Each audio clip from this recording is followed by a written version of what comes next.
আসসালামু আলাইকুম। সবার আগে বাছাই করা 10টি আন্তর্জাতিক খবর জানিয়ে দেব। প্রথমেই থাকছে শিরোনাম। তবে তার আগে অনুরোধ থাকবে ভিডিওটিতে একটি লাইক দিবেন।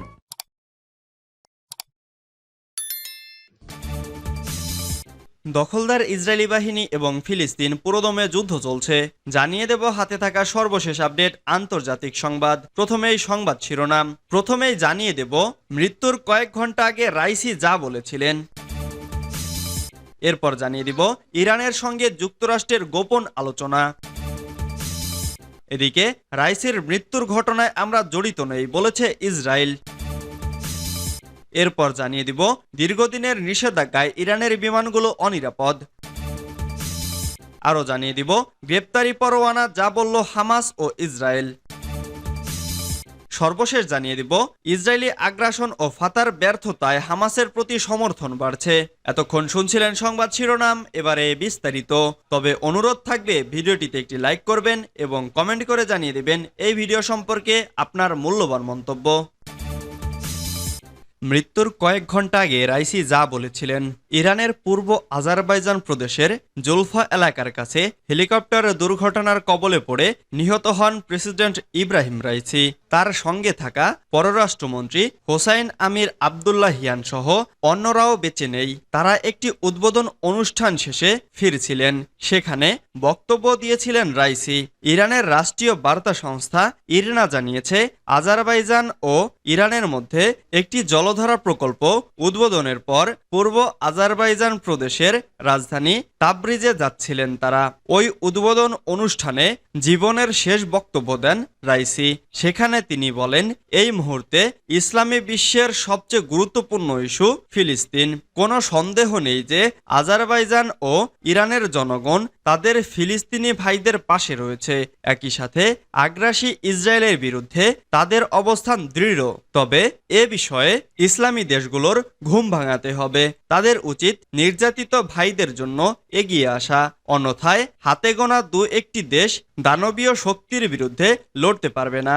রাইসি আরও বলেন, আজারবাইজানের সাথে আমাদের সম্পর্কটা শুধু প্রতিবেশীর নয়, বরং আত্মীয়তার মতো। দুই দেশের মধ্যকার এই সম্পর্ক এবং সংযোগের ভিত্তি নিহত আমাদের উভয়ের একক ও অভিন্ন বিশ্বাসের মধ্যে।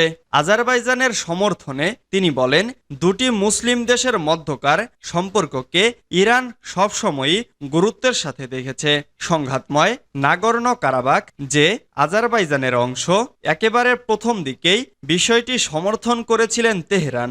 আমাদের সর্বোচ্চ ধর্মীয় নেতা আয়াতুল্লাহ খামেনি এবং ঊর্ধ্বতন কর্মকর্তারা বরাবরই এই সমর্থনের কথা উল্লেখ করে এসেছেন, কারণ আমরা আজারবাইজানের সার্বভৌমত্ব এবং আঞ্চলিক অখণ্ডতায় বিশ্বাস করি। ইরানের সঙ্গে যুক্তরাষ্ট্রের গোপন আলোচনা। যুক্তরাষ্ট্র ও ইরানের ঊর্ধ্বতন কর্মকর্তাদের মধ্যে গোপন রুদ্ধদ্বার বৈঠক অনুষ্ঠিত হয়েছে। গত সপ্তাহে ওমানের রাজধানী মাস্কাটে দুই দেশের কর্মকর্তাদের মধ্যে এ আলোচনা হয়। শতাধিক ক্ষেপণাস্ত্র ও ড্রোন দিয়ে ইরান গত মাসে ইসরায়েলের ওপর প্রতিশোধমূলক হামলা চালায়। এরপর প্রথম এ ধরনের বৈঠক হলো। দুই দেশের আলোচনার বিষয়টি নিশ্চিত করেছে জাতিসংঘে নিযুক্ত ইরানের স্থায়ী মিশন। খবর নিউ ইয়র্ক টাইমসের। মিশন শনিবার বলেছে, এ আলোচনা একটি চলমান প্রক্রিয়া। এই প্রথম এ ধরনের আলোচনা অনুষ্ঠিত হয়নি এবং এটি শেষ আলোচনাও নয়। এর আগে শুক্রবার মার্কিন নিউজ ওয়েবসাইট অ্যাক্সিইস খবর দিয়েছিল, যুক্তরাষ্ট্রের দুজন প্রশাসনিক কর্মকর্তা চলতি সপ্তাহে ওমানে ইরানি কর্মকর্তাদের সঙ্গে পরোক্ষ আলোচনা করেছেন। ওমানে আলোচনায় অংশ নেন মধ্যপ্রাচ্য নীতি বিষয়ক হোয়াইট হাউজের শীর্ষ কর্মকর্তা ব্রেট ম্যাককার্ক এবং ইরানের ডেপুটি বিশেষ দূত আব্রাহাম প্যালে। ইরান সহ মধ্যপ্রাচ্য জুড়ে যারা মিলিশিয়াদের অস্ত্র ও প্রশিক্ষণ সরবরাহ করে তাদের অংশীদারদের লাগাম টেনে ধরাই আলোচনার মূল লক্ষ্য ছিল। ইসরায়েল ও হামাস যুদ্ধ শুরু হওয়ার পর থেকে ইরাক এবং সিরিয়ার বেশ কয়েকটি ইরান সমর্থিত মিলিশিয়া মার্কিন সৈন্যদের ওপর আক্রমণ বাড়িয়েছে, যা বিস্তৃত যুদ্ধের আশঙ্কা তৈরি করছে।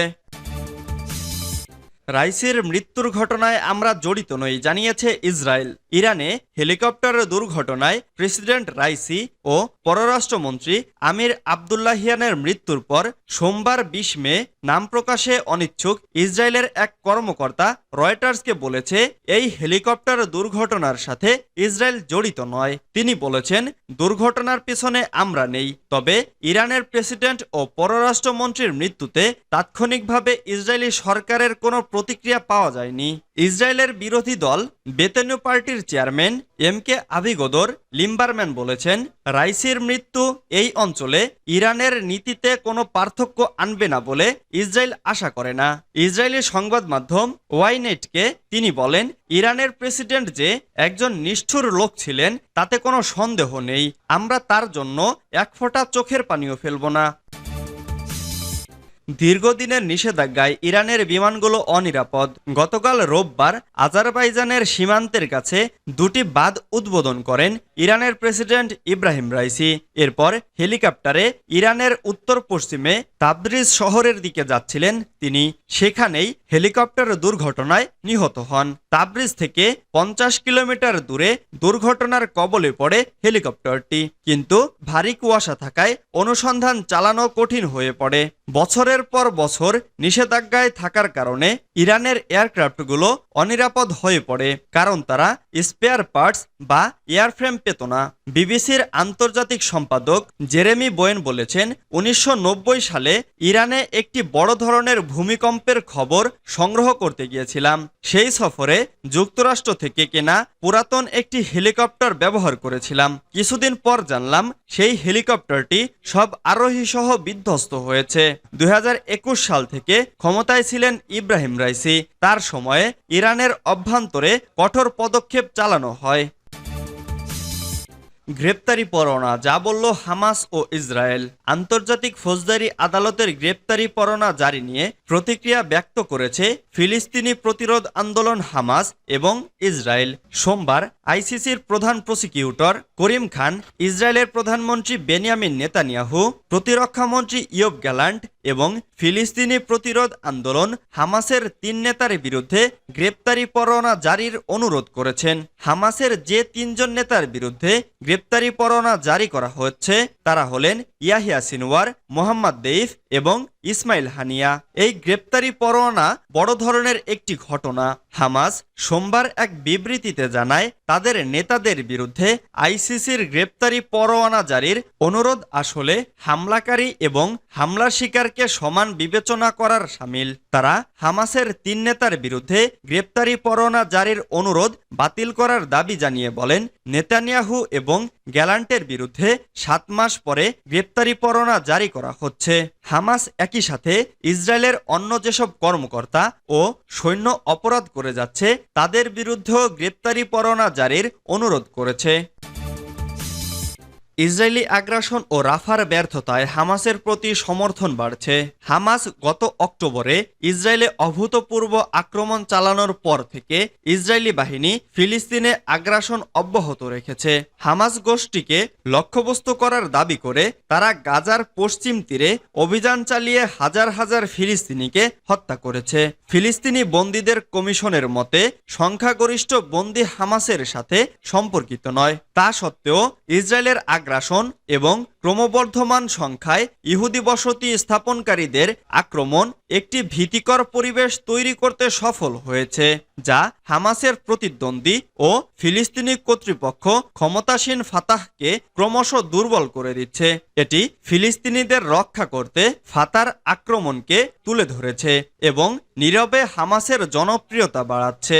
বিরজাইট বিশ্ববিদ্যালয়ের ছাত্র খলিলের জন্য ইসরায়েলি আগ্রাসনের ঢেউ মানুষকে ক্ষুব্ধ করা ছাড়া আর কিছুই অর্জন করেনি। তিনি জানিয়েছেন, ফিলিস্তিনের ছাত্র পরিষদের ২৪ জন নেতার প্রায় সবাই আটক অথবা আটকের আশঙ্কা করছেন। এর হামাস সমর্থিত অংশ সাম্প্রতিক বছরগুলোতে বার্ষিক ছাত্র নির্বাচনে নিরঙ্কুশ জয় অর্জন করেছে।